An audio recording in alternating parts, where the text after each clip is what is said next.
At ngayon nga po mga kapatid, ang ating paksa ay may pamagat na mag-ingat, baka sakim ka na. Ang mga version ng Biblia na ating gagamitin ay ang bagong ang Biblia at New American Standard Bible. Ang main verse po natin mga kapatid ay nandun sa Lucas 12:15. Ito yan mga kapatid. Nung hindi lang nakaraang buwan, maging nagsimula ata ito last year mga kapatid.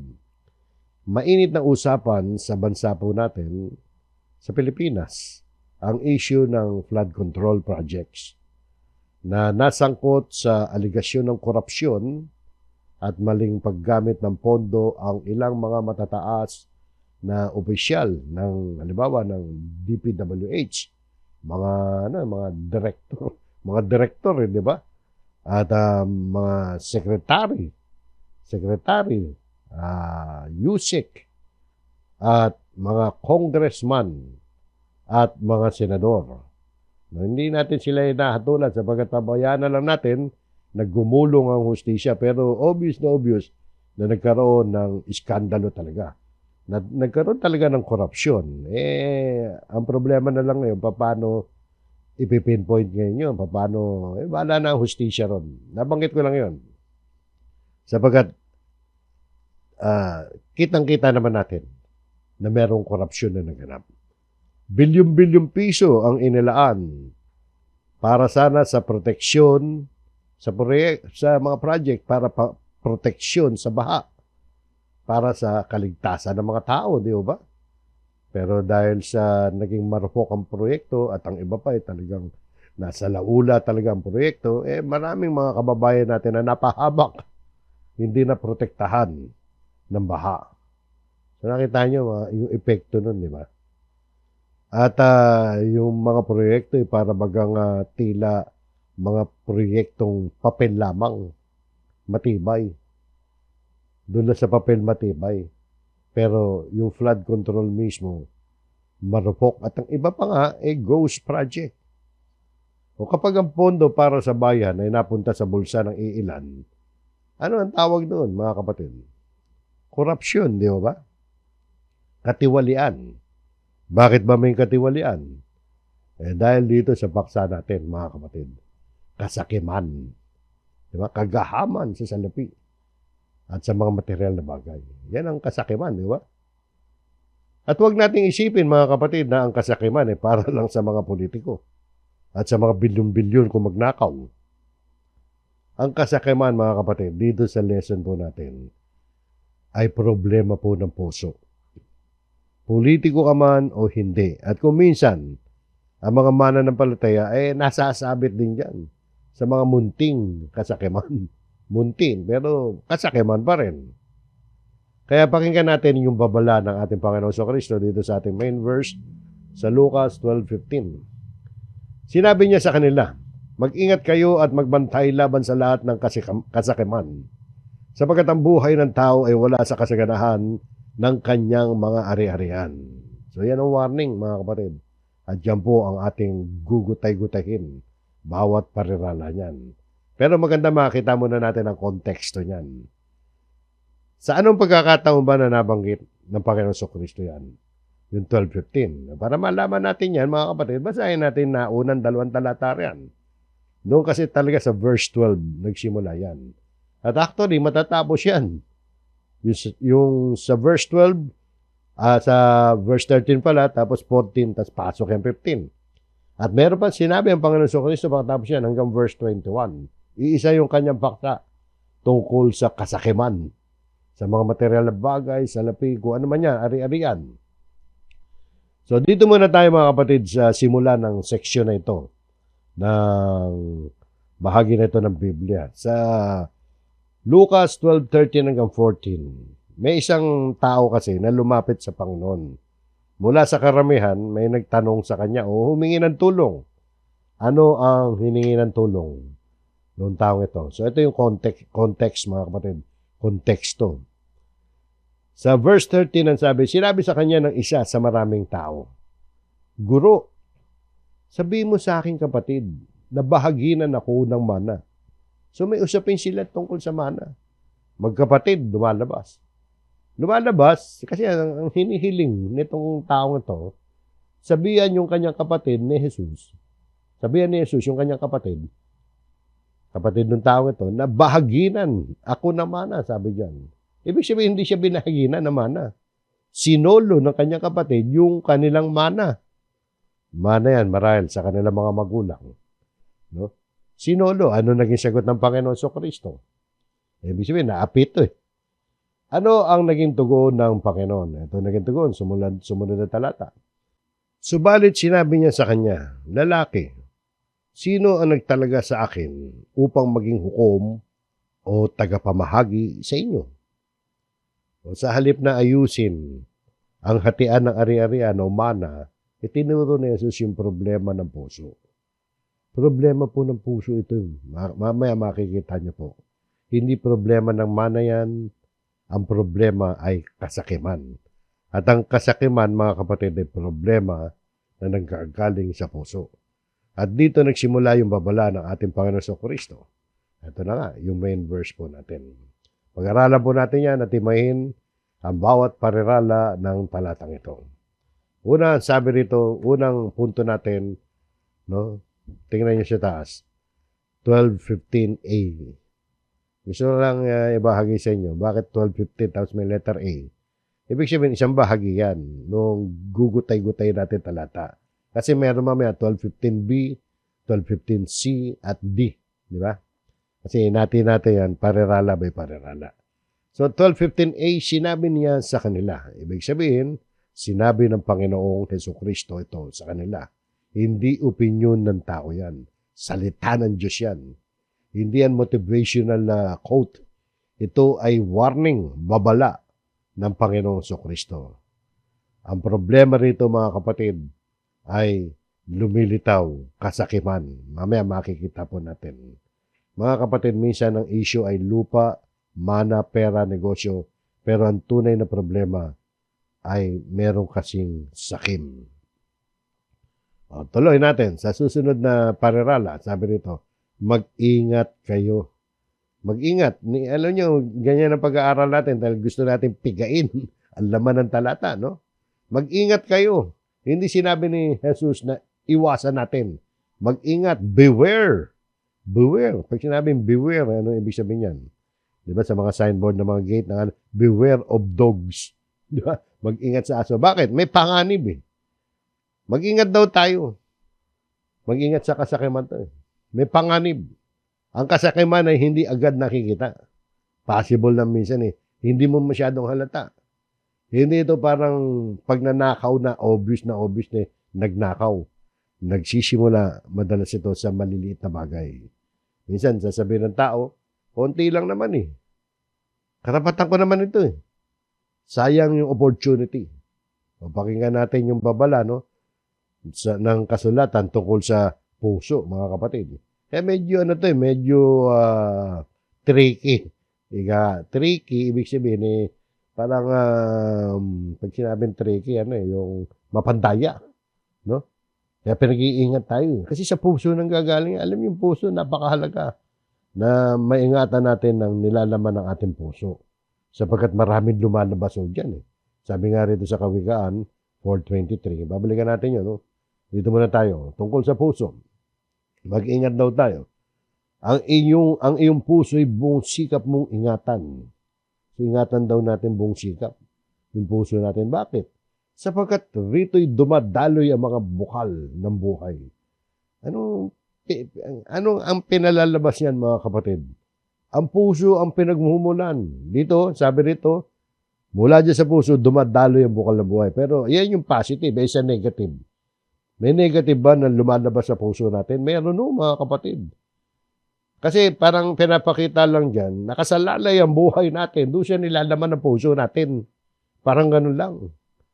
Kasi, bakit ko nasabi yun? Sinabi ng Panginoon Kristo sa ibang mga talata ng Biblia nung siya nangangaral na napakaraming mga kasalanan nang gagaling sa puso natin. Nandun ang origin. Doon nagsisimula. Sabi nga rito, no?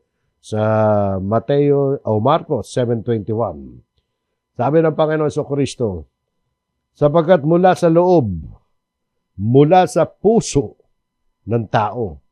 Lumalabas ang masasamang pag-iisip, pakikapid, pagnanakaw, pagpaslang, o ilang kasalanan. Dami niyan, ha? Masamang pag-iisip, galing pala sa puso. Pakikapid, galing din sa puso yan. Pagnanakaw, puso rin ang gagaling yan. Pagpaslang, galing din sa puso. Hindi lang yan. Sabi rito, ang pangangalo niya. Kasakiman. Nilagyan ko ng highlight yung salitang kasakiman. Deeds of coveting. No, kasakiman yan, mga kapatid. Kasi yan ang paksa natin, eh. Kasamaan, pandaraya, kahalayan, pagkaingit, paninirang puri, kapalaluan at kaangalan. Ang dami, no? Sa puso pa lang galing yan. Sabi nga dito sa konklusyon ng Panginoon, ang lahat ng masasamang bagay nito ay sa loob nagmumula at nakapagpaparumi sa tao. Sa loob. Kaya ingatan daw natin ang ating puso, eh. Sapagkat, mga kapatid, nanggagaling dyan yung bukal ng buhay. Nakasalalay dyan. Maraming kasalanan nabanggit, pero focus lang tayo rito sa kasakiman. Sa puso nang gagaling yan. Kaya sabi ko sa inyo kanina, problema ng puso ang tinarget ng Panginoon sa Kristo. Hindi problema na tinatanong nung lalaki tungkol sa hindi siya binahaginan ng mana ng kanyang kapatid. Kaya nangyari yun dahil sa puso, problema ng puso, kasakiman. Ngayon, mga kapatid, mahalaga na ingatan natin ang nilalaman ng ating puso. Suriin natin, meron bang bahid ng kasakiman ang puso natin? Alam nyo, kailangan natin alagaan ang puso natin, pero ano ba ang makatutulong sa atin para maalagaan ang puso natin, maingatan natin ang ating puso? Para naman kung hindi man 100% maiwasan natin ang kasalanan, talagang ma-minimize natin ang pagkakasala. Kaya tayo nagkakasala, nagsisimula sa puso kasi yan. Ngayon, ano ang remedyo dyan, mga kapatid? Ano ang remedyo para makaiwas tayo sa maraming mga pagkakasala, bunga ng nilalaman ng ating puso? Alam nyo kung ano, mga kapatid? Salita ng Diyos. Salita ng Diyos. Yung patuloy na pag-aaral ng salita ng Diyos, yan ang gabay natin sa buhay natin. Sa pamamagitan yan, maayos ang nilalaman ng puso natin.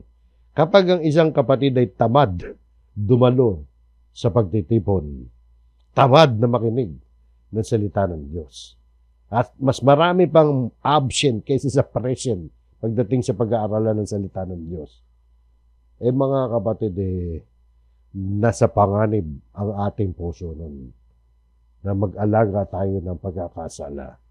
Bakit? Ano ba katibayan natin? Bakit ba natin nasabi? Maaaring kung tamad kayo makinig ng salita ng Diyos, mas marami ang absent ninyo kaysa sa present. Maaaring tumutol kayo doon sa sinasabi ko. Pero tingnan nyo, mga kapatid, dito sa awit 119 verse 11. Iningatan ko ang iyong salita sa aking puso. Salita ng Diyos yan. Ingatan niya sa kanyang puso. Bakit? Upang wag akong magkasala laban sa iyo. So nakita niyo, no? Yung sabi ng manunulat na yan, iningatan ko ang iyong salita sa aking puso. Yung salitang iningatan ay hindi lamang ibig sabihin yung itinabi mo lang. Itinago mo sa aparador, nilak mo. Hindi yun. Yung salitang iningatan, mga kapatid, sa English, sabi diyan, ginamit yung salitang treasured. Treasured, parang kayamanan. Ibig sabihin, parang yung salita ng Diyos para sa kanya, itinuring niyang mahalagang kayamanan. Di ba? Kapag may kayamanan ka, hindi mo inilalagay kung saan-saan yan. Hindi mo pinababayan at hindi mo hinahayaang mawala. Yan ang importante. Ayaw mo mawala, kayamanan mo yan. Kung itinuturing mo ang salita ng Diyos na iyong kayamanan, dapat, mga kapatid, palagi mong iniisip yan. Palagi mong binubulay-bulay yan. Dahil napakahalaga sa iyo na salita ng Diyos. Kayamanan kasi yan, no? Sabi nga doon sa English, di ba? Your word I have treasured in my heart. Yan ang tanong, mga kapatid. Tinitreasure ba natin ang salita ng Diyos sa puso natin? Pag tinitreasure natin, no? Iningatan natin ang salita ng Diyos sa ating puso. Ibig sabihin, hindi natin kakalimutan yan. Bakit ba sa puso, mga kapatid? Kasi sa Biblia, ang puso, sentro ng pag-iisip natin yan. kumakatawa niya sa pinaka-sentral na pag-iisip natin. Hindi naman literal na puso yan yung tumitibok na may dugo. Hindi yan. Pag sinabing puso, figurative yan. Sentro ng ating pag-iisip, ng ating mga desisyon, diyan ang gagaling din, at ng ating damdamin. Kaya ibig sabihin dito, ang salita ng Diyos ay nagiging bahagi ng ating pag-iisip. Kasi tinitreasure natin ang salita ng Diyos sa puso natin. Bahagi palagi ng pag-iisip natin sa salita ng Diyos. Binubulay-bulay po natin.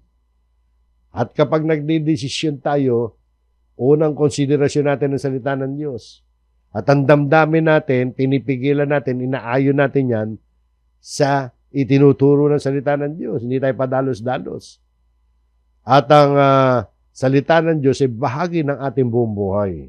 Hindi lang po memory verse yung salita ng Diyos, kundi ang salita ng Diyos, kung tawagin sa English yan life-controlling truth. Ibig sabihin yan ang katotohanan na nag-aayos ng ating buhay. Pero paano yun? Kailangan ingatan natin. Huwag natin kakalimutan. At makikinig tayo palagi. Mag-aaral tayo palagi ng salita ng Diyos. Kaya nga sinabi sa ibang mga utos ni Pablo o utos ng Bagong Tipan, huwag nating pabayaan ang ating pagtitipon. Mag-aralan daw tayo sa isa't isa. Kaya mga kapatid, kung may mga nakikinig man sa inyo na akala baliwala ang pagdalo sa pagtitipon dahil ang katwiran ninyo, pwede naman akong sumamba sa Diyos kahit saan ako naroroon Yes, tama yun. Kahit saan ka naroroon, pwede kang sumamba sa Diyos. Pero pwede kayang hindi ka dumalo ng pagtitipon. Kung meron ka naman dadaluhan, siguro madalas ko sabihin yan, ang exempted lang dyan na mag-absent sa pagtitipon. Kung talang wala ka madadaluhan, o kaya may sakit ka. Alam niyo mga kapatid, hindi tayo lalago kung hindi tayo dadalo sa mga pagtitipon. Importante o yan. Kasi kung hindi importante, hindi na inutos yan. Ibig sabihin, baliwala pala yun nasa Hebreo 10:25. Dahil ayaw mong sundin. So nakita nyo, bakit tayo sinulat yung Hebreo 10:25? Ano ba nakasulat doon? Di ba? Yung huwag nating pabayaan ang ating pagtitipon na gaya ng ugali ng iba. Kundi mag-aralan tayo sa isa, lalo na kung namamalas natin na nalalapit na araw. Para saan pa yung verse na yun? Kaya mahalaga yan mga kapatid. So, yan mag-ingat daw tayo. Ingatan natin sa puso natin, ingatan natin ang puso natin. Di ba? Bakit tayo mag-iingat? Isusunod nga, at magbantay laban sa lahat ng kasakiman. Yan ang babantayan natin. Anong babantayan? And be on your guard against every form of greed. Be on your guard, Pansinin natin, hindi lang isang uri ang kasakiman. Ibig sabihin, marami palang uri ito. Magbantay laban sa lahat ng kasakiman. So, maaaring hindi lang pera yan, pero kasama ang pera. Posisyon, pwede rin maging sakim ka sa posisyon. Pwede ka maging sakim sa kapangyarihan. Kasakiman doon sa mamanay mo, mga material na bagay. Sakim sa gadget. Sa gadget, At pwede rin sa loob ng church, sakim ka doon sa mga tanyag na ministry, mga naka-front stage palagi na ministry. Kasi gusto mo, sikat ka Di ba? Pwede rin ka doon, di ba? So, laban sa lahat ng uri ng kasakiman. Ibig sabihin, maraming uri. Every form of greed. Sabi nga rito, mga kapatid, ano ba ang kasakiman? Sa Biblia, gaano ba katindi ang pagkakasala natin kapag tayo'y naging sakim? Colossus 3:5. Tingnan nyo. Hindi lang kasakiman ang binabanggit dito, pero nabanggit yung kasakiman. Patayin ninyo ang anumang makalupa na nasa inyo. Patayin daw natin. Ano yon? Pakikapid, dapat patay na yan. Karumihan, masamang pita, masasamang pagnanasa. Ito yung focus natin. Kasakiman na ito'y pagsamba sa mga Diyos-Diyusan. Ganun kagrabe pala mga kapatid pag tayo naging sakim. Katumbas siya ng sumasamba sa Diyos-Diyusan. Naalala ko yung salitang ito, mga kapatid, na nauso sa ating lipunan. Ewan ko kung siguro yung mga kabataan bata pa yung mga anak ko nito, nung madinig ko to eh. Ito, moderate your greed. Naalala niyo yung mga kaedad ko, siguro sumikat yan ng panahon ni Presidente Gloria Macapagal Arroyo. No? Sumikat yung word na yan. Slogan. Naging slogan yan, moderate your greed. Yan kasi ang sinabi ng isang eyewitness o yung whistleblower doon sa tinuturo niyang greed sakim na opisyal ng gobyerno. Naalala ko yung salitang yan, nauso yan sa ating lipunan noong panahon na iniimbestigahan o merong investigasyon sa Senado rin yun tungkol sa isang katiwalian sa isang napakalaking proyekto ng gobyerno. Bilyon din ang involved doon. Hindi tungkol sa flood control yan, mga kapatid. Tungkol yan doon sa skandalo na napakalaking proyekto na may kaugnayan sa internet connection. Sa perspektibo ng Biblia, yung moderate your greed, yung greed kasi kasakiman eh. Ibig sabihin alalay ka lang sa kasakiman mo, moderate. Alam mo, sa perspektibo ng Biblia, yung greed kasakiman ay hindi isang bagay na dapat i-moderate. Ano na yan eh, pag kasakiman, lumagpas ka na sa moderation eh. Kasi siguro masasabi natin, pag sinabi moderate, dahan-dahan lang. Pwede ba dahan-dahan ka lang sa kasakiman? Hindi po pwede. No? Sabi nga rito, patayin ninyo ang anumang makalupa na nasa inyo. Kasakiman na ito'y pagsamba sa mga Diyos-Diyosan. So, hindi minomoderate ang greed. Kasi pag umabot ka sa greed, lagpas ka na sa moderation. Pag nagkaroon ng konting greed, lagpas ka na sa moderation, hindi mo na ma-moderate yan. Yung kasakiman, mga kapatid, ay hindi mo na maiaayos yan, kundi pinapatay yan. Ibig sabihin, totally tanggalin natin sa buhay yan. Sabi, patayin, di ba? Hindi kontrolin. Huwag mo kukontrolin yan. Patayin mo yan. Hindi babawasan. Huwag mo babawasan ang kasakama mo. Tanggalin mo yan. Yan. Kaya yung salitang moderate your greed. No? Wala yan, mga kapatid. Wrong grammar. Paano mo moderate yung greed? Pag greed na nga, wala na nga sa moderation yan eh. So nakita nyo, mga kapatid? Pero pwede ba natin isipin nga ninyo? Kasakiman, pagsamba sa Diyos-Diyusan. Pwede mo bang i-moderate yung pagsamba mo sa Diyos-Diyusan? Nasasabi mo, minomoderate ko naman yung pagsamba ko sa Diyos-Diyusan. Konti lang naman ang pagsamba ko sa Diyos-Diyusan. Hindi pwedeng konti. Kailangan walang pagsamba sa Diyos-Diyusan. Kaya, mali yun, moderate your greed. Sabi dito, patayin natin. Pagsamba sa Diyos-Diyusan yan. Mabigat na pagkakasala yan. Kapag ang pera nagbigay o nagbibigay sa atin, yung feeling secured tayo pag may pera tayo, feeling peaceful tayo pag may pera tayo, feeling mahalaga tayo pag may pera tayo. May delikado na yan, mga kapatid. Possible na mahulog ka na ginagawa mo ng Diyos. Yung bagay na yan. Yung mga pangarap mo, niisip mo, yun lang ang dahilan ng buhay mo. Ma-reach mo yung pangarap mo sa buhay. Makapagpatayo ka ng bahay at lupa, makabili ka ng maggarang sasakyan, hindi po masama lahat yan. Pero kung dyan lang iikot ang buhay mo, at dahil yan ay napapabayaan mo na ang mga tungkulin mo,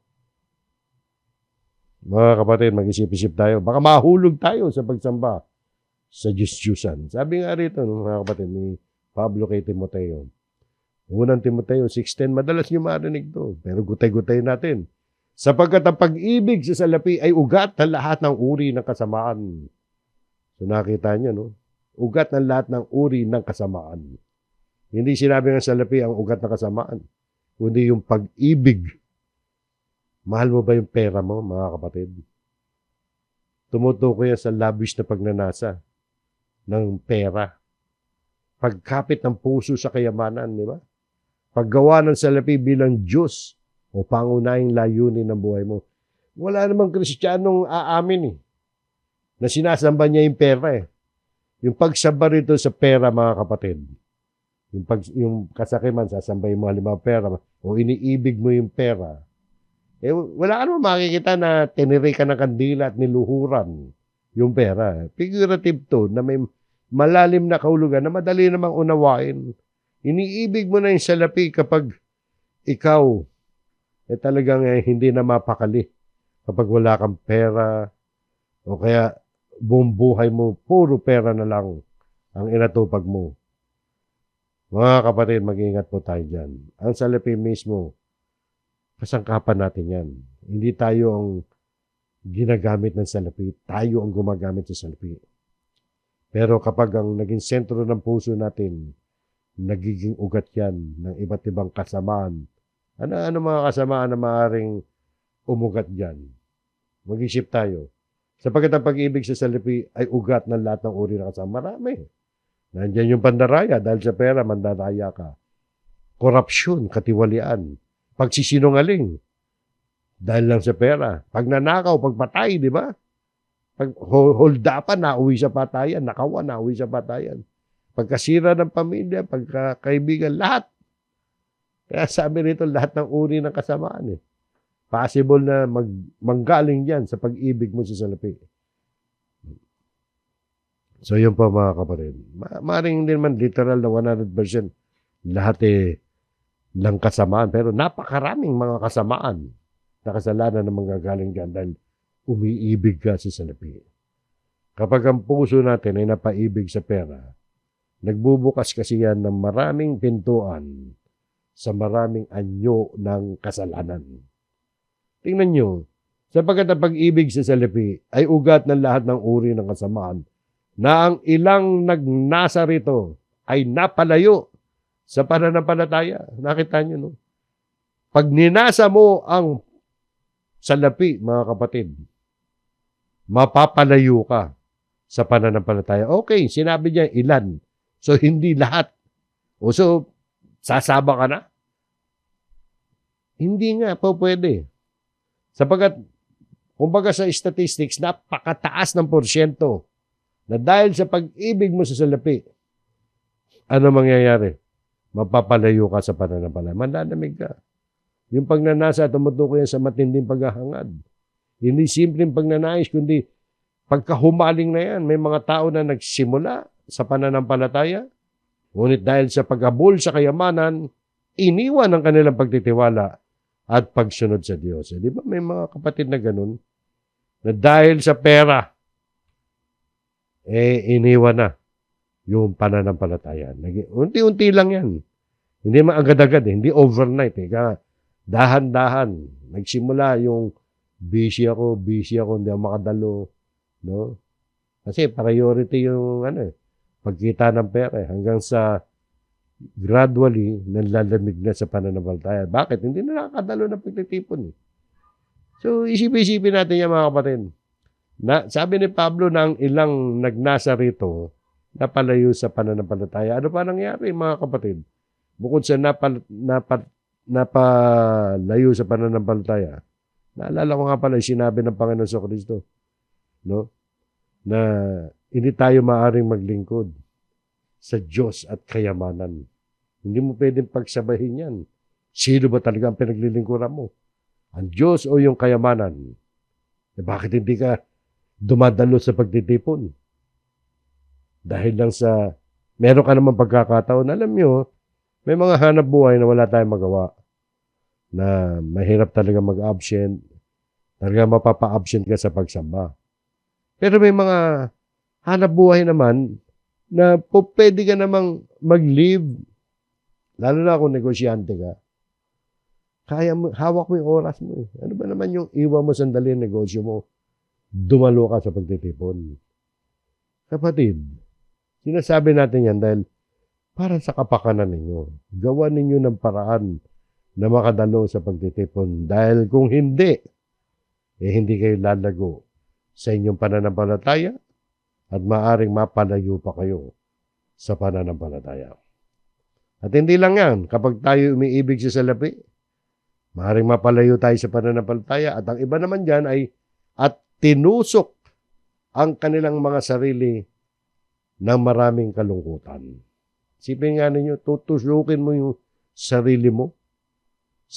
Parang sinasaksak mo yung sarili mo ng maraming kalungkutan. Akala natin yung pera ay sagot sa lahat ng mga nais natin sa buhay. Akala natin, pag dumami pera natin, wala na tayong problema. Hindi. Pag ikaw ay umibig dyan, lumalim ang pagnanasa mo, sasaksakin mo ang sarili mo na maraming kalungkutan. Di ba? Dahil sa pag-ibig sa salapi, yan mismo magdadala sa atin ng sakit sa buhay. Hindi Diyos ang may gawa nun, kundi bunga ng maling pag-ibig yan. Ang kalungkutan na dulot nito ay maaaring marami, di ba? Pagkawasak ng pamilya, pagkasira ng reputasyon, kasi inuuna mo yung desire mo sa salapi. Pagkabaon sa utang, pagkakulong, pagkawala ng kapayapaan, at bandang huli, pagsisisihan mo yan. Buti kung umabot ka pa sa tunay na diwa ng pagsisisi. Pagsisisihan mo yan, ibig sabihin, regret. Hindi yung repentance. Di ba? Sa Tagalog kasi, parang pagsisisi yan eh. Yung repentance, talagang magbabagong buhay ka na. Pero yung regret, talagang malalim na kalungkutan yan. Ng panghihinayang yan. Gano'n na mangyayari yan. Kaya mga kapatid na pag-ibig sa salapi, ay nangangakong magbibigay ng kasiyahan. Ngunit sa uli, maraming kalungkutan ang ibubunga niyan. Kaya ang tanong, ay hindi ganito ang tanong, may pera ka ba? Hindi ganon. Ang tanong ay, ano ang tunay na mahal mo? Mahal ng puso mo? Ang pera? O ang Diyos? Magkakontra yan mga kapatid. So yun po mga kapatid, magbantay laban sa lahat ng kasakiman. Di ba? At ang susunod mga kapatid, bakit ba sinabi ng Panginoong Hesus yan? Dahil sa buhay mga kapatid. Mahalaga kasi ang buhay kaysa sa dyan. Sapagkat ang buhay ng tao, sapagkat ang buhay ng tao. Ano bang buhay ang tinutukoy dyan? Yung buhay na may kinalaman sa ating kaluluwa mga kapatid. Hindi lang yan survival. Hindi lang yan paghinga. Kundi ang tunay na buhay na may kinalaman sa kaluluwa. Pakinggan nyo, no? Babalikan natin yan. Sabi ng Panginoon sa Kristo, sapagkat mapapakinabangan ng tao kung makamtan niya ang buong sanlibutan, ngunit mawawala naman ang kanyang buhay. O ano ang ibibigay ng tao na katumbas ng kanyang buhay? Pansinin ninyo. Yung salitang buhay. Sasalin sa New American Standard Bible, soul. Sa pagkakasulat niyan sa wikang Grego, yun talagang kahulugan niyan. Isa sa mga pangunahing kahulugan niyan sa wikang Grego, kaluluwa mga kapatid. Kaya ano ang silbi ng bilyon-bilyon kung sira ang kaluluwa, kung mamamatay naman ang kaluluwa natin? Ano ang silbi ng posisyon kung mawawala ang buhay? Wala tayong maibibigay na katumbas ng ating buhay. Sabi nga dito sa New American Standard Bible, or what will a man give in exchange for his soul?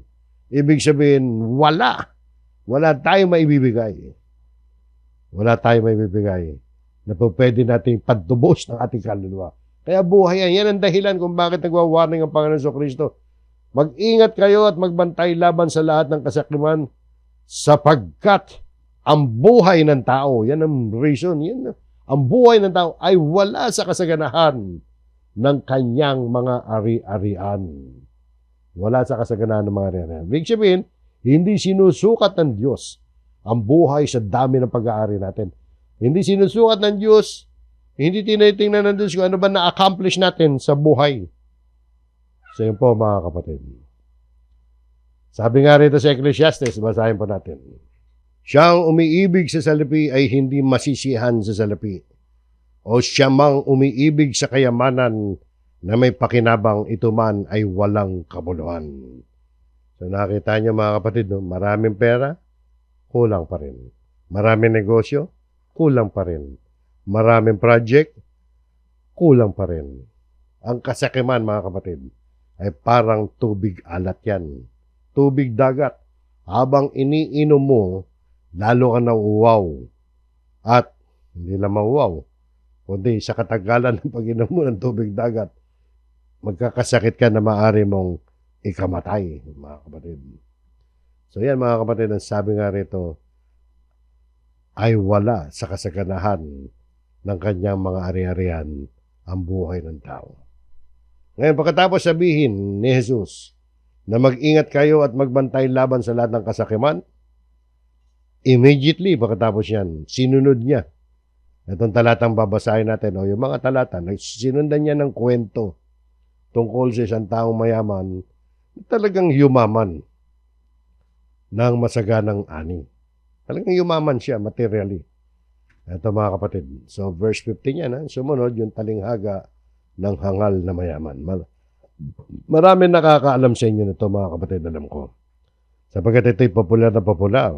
Pero maganda pinapaalala natin sa mga kapatid yan. At saka sa iba na baka hindi pa nalalaman yan.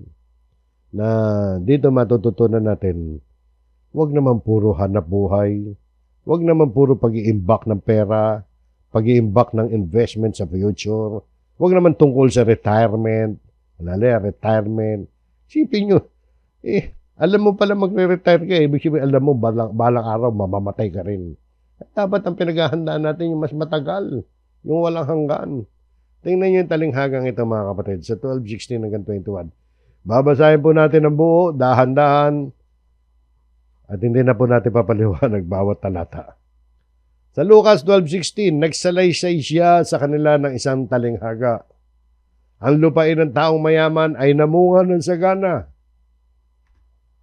Inisip niya sa sarili, ano ang gagawin ko sapagkat wala akong mapaglalagyan ng aking mga ani? Sinabi niya, ito ang aking gagawin. Gigibain ko ang aking mga kamalig at magtatayo ko na mas malalaki. Kamalig yung ano yan, yung warehouse, imbaka ng pagkain yan, ng mga ani. At magtatayo ko na mas malalaki at doon ko titipunin ang lahat ng aking mga butil at mga pag-aari. At sasabihin ko sa aking kaluluwa, kaluluwa, marami ka ng pag-aaring nakaimbak para sa maraming taon. Magpahinga ka, kumain ka, uminom ka, magsaya ka. Investment, retirement. Sapagkat subalit sinabi sa kanya ng Diyos, ito sabi ng Diyos, hangal! Sa gabing ito ay kukunin ng iyong kaluluwa at kanino kaya mapupunta ang mga bagay na inihanda mo. Sabi ng Panginoon, conclusion ng Panginoon sa kwento, gayon nga ang nagtitipon ng kayamanan para sa kanyang sarili, subalit hindi mayaman sa Diyos. Madali namang unawain at tandaan yan, di ba? Wala namang masama mga kapatid sa pagiging masagana o kaya umasyenso tayo. Wala masama ron. Ang problema ay ang laman ng puso natin. Katulad dito, nang dumami ang kanyang ani, hindi niya tinanong, Panginoon, ano ang nais mong gawin ko? No? Parang hindi nga nagpasalamat sa Diyos.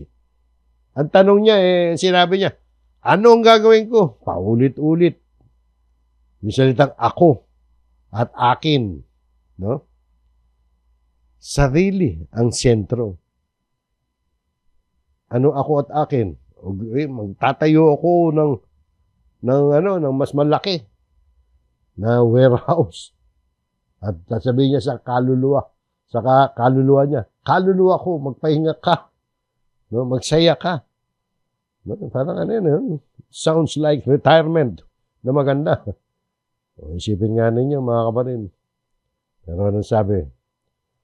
Sabi rito, nagalit ang Diyos sa kanya, di ba? Sabi sa kanya ng Diyos, hangal. Hindi siya tinawag ng Diyos na masipag. Hindi siya tinawag ng Diyos na successful. Hindi siya tinawag na mahusay na negosyante. Tinawag siya ng Diyos na hangal. Hangal.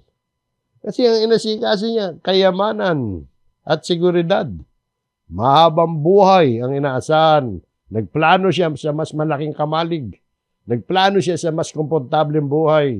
Nagplano siya sa mas mahabang pahinga. Pero may isang bagay na hindi siya nagplano o hindi niya pinlano. Yung gabing tatawagin na siya ng Diyos. Wala sa plano niya yun. Wala sa plano niya ang Diyos eh. So nakita niyo, tinawag siyang hangal ng Diyos. Dahil nag-ipon siya para sa lupa lamang. Kaya siya tinawag na hangal. Kasi yung ginawa niyang buhay niya, yung ginawa niya sa buhay niya, nag-ipon lang siya para sa lupa. Hindi siya naging back para sa langit. Mayaman siya sa kamalig, pero hindi siya mayaman sa Diyos.